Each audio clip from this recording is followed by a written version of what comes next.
चौथ की कथा। नमस्कार दोस्तों, आज हम करवा चौथ की पौराणिक कथा के बारे में जानेंगे। तो आइए पढ़ते हैं। करवा चौथ की कहानी बहुत समय पहले की बात है।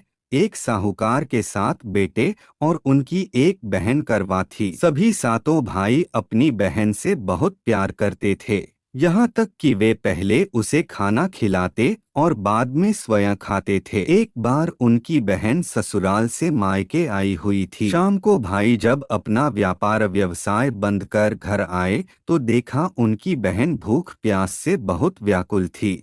सभी भाई खाना खाने बैठे और अपनी बहन से भी खाने का आग्रह करने लगे, लेकिन बहन ने बताया कि उसका आज करवा चौथ का निर्जल व्रत है और वह खाना सिर्फ चंद्रमा को देखकर उसे अर्घ्य देकर ही खा सकती है। क्योंकि चंद्रमा अभी तक नहीं निकला है, इसलिए वह भूख प्यास से व्याकुल हो उठी है। सबसे छोटे भाई से अपनी बहन की हालत देखी नहीं जाती और वह दूर पीपल के पेड़ पर एक दीपक जलाकर चलने की ओट में रख देता है। दूर से देखने पर वह ऐसा प्रतीत होता है कि जैसे चतुर्थी का चांद उदित हो रहा हो। इसके बाद भाई अपनी बहन को बताता है कि चांद निकल आया है, तुम उसे अर्घ्य देने के बाद भोजन कर सकती हो। बहन खुशी के मारे सीढ़ियों पर चढ़कर चांद को देखती है, उसे अर्घ्य देकर खाना खाने बैठ जाती है। जैसे ही वह पहला टुकड़ा मुंह में डालती है तो उसे छींक आ जाती है। दूसरा टुकड़ा डालती है तो उसमें बाल निकल आता है और जैसे ही तीसरा टुकड़ा मुंह में डालने की कोशिश करती है तो उसके पति की मृत्यु का समाचार उसे मिलता है। वह बौखला जाती है। तब उसकी भाभी उसे सच्चाई से अवगत कराती है कि उसके साथ ऐसा क्यों हुआ।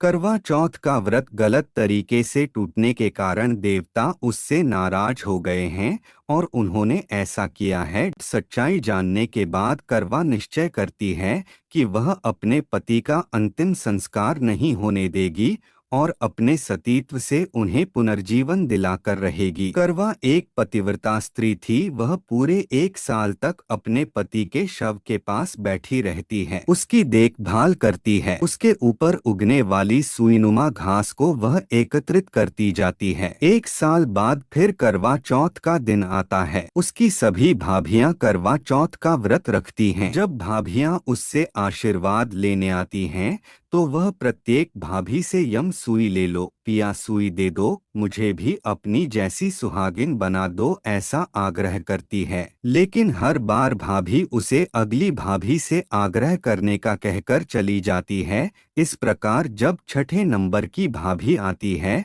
तो करवा उससे भी यही बात दोहराती है। यह भाभी उसे बताती है कि उसके सबसे छोटे भाई की वजह से उसका व्रत टूटा था। आथ उसकी पत्नी में ही इतनी शक्ति है कि वह तुम्हारे पति को दोबारा जीवित कर सकती है, इसलिए जब वह आए तो तुम उसे पकड़ लेना और जब तक वह तुम्हारे पति को जिंदा न कर दे उसे नहीं छोड़ना। ऐसा कहकर वह चली जाती है। सबसे अंत में छोटी भाभी आती है। करवा उनसे भी सुहागिन बनने का आग्रह करती है, लेकिन वह टालमटोली करने लगती है। इसे देख करवा उन्हें जोर से पकड़ लेती है और अपने सुहाग को जिंदा करने के लिए कहती है। भाभी उससे छुड़ाने की बहुत कोशिश करती है, लेकिन करवा नहीं छोड़ती है। अंत में उसकी तपस्या को देख भाभी पसीज जाती है और अपनी छोटी अंगुली को चीरकर उसमें से अमृत निकालकर उसके पति के मुंह में डाल देती है। करवा का पति तुरंत श्री